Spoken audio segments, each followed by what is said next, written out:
ناظرین، میں شاعر تو نہیں ہوں، لیکن اس قسم کے مشاعرے دیکھ کر کے مجھے بہت زیادہ شادمانی ہوتی ہے۔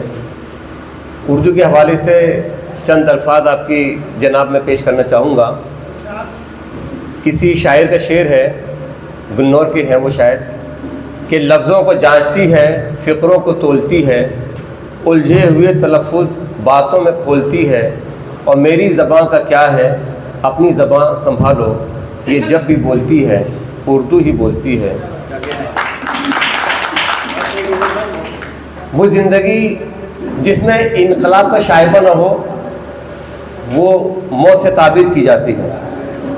اردو ہماری زبان ہے، یہ غالب کی، علامہ اقبال کی اور بابا اردو مولوی حق کی، اور ان سے بھی آگے پہنچیے تو سر سید علیہ الرحمہ کی زبان ہے، یہ دلیپ کمار کی زبان ہے۔ لیکن افسوس یہ ہوتا ہے کہ آزادی کی بعد سے اردو کے ساتھ جو ناانصافی غیروں تو کی ہی ہے، ہمیں ان سے کوئی شکایت نہیں ہے، لیکن ہمیں شکایت اپنے لوگوں سے ہے کہ جب میں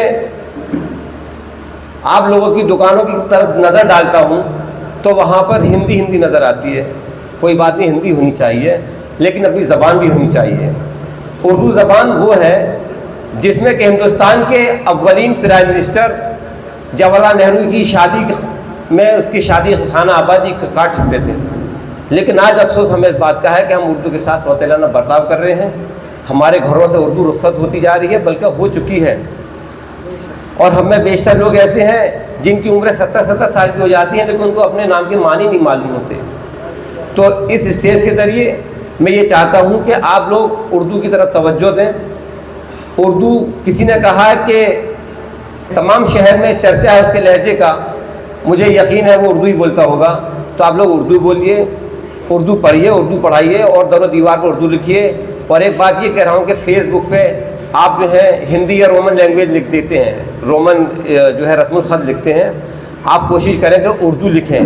یہ ان لوگوں کی لا علمی ہے جو یہ سمجھتے ہیں کہ خالی ہم ہندی میں لکھ کر کے ہمارا میسیج دور تک جائے گا، یہ ان کی تنگ ذہنی ہے، بلکہ وہ ایک طرح سے کنویں کے مینڈک ہیں۔ اگر آپ اردو میں لکھیں گے تو کیرل میں بھی اردو پڑھی جائے گی، وہاں لکھے جائیں گے، پاکستان میں پڑھی جاتی ہیں، اور جہاں جہاں اردو کے دیوانے ہیں، اردو کا اسکوپ زیادہ ہے۔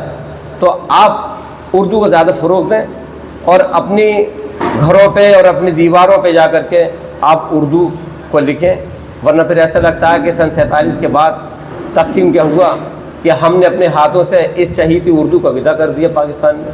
ہمیں اردو کو زندہ کرنا ہے، اردو بولنی ہے، اور آپ لوگ جو ہے تعریف کے مستحق ہیں کہ آپ بہت ہی سکون کے ساتھ علی گڑھ میں اس سرزمین پہ جس کو سر سید کی سرزمین کہا جاتا ہے اس میں، اور ایک میرا مشورہ یہ ہے کہ آپ لوگوں جہاں بھی ہو، ہمارے چینل چل رہا ہے تحریک پوائنٹ ہے، ہم علی گڑھ تحریک کو پروپیگیٹ کرنے کی کوشش کر رہے ہیں کہ سر سید نے کتنا عظیم کام کیا۔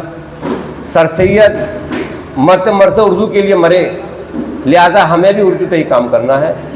اور میں آپ لوگوں سے بس یہی کہنا تھا، مجھے جھیلنے کے لیے آپ کا بہت بہت شکریہ۔ خدا حافظ۔ ناظرین، اگر آپ ہمارے تحریک پوائنٹ چینل پر نئے ہیں تو اسے سبسکرائب کریں، شیئر کریں، اور ساتھ ہی اپنی قیمتی مشوروں سے ہمیں نوازیں۔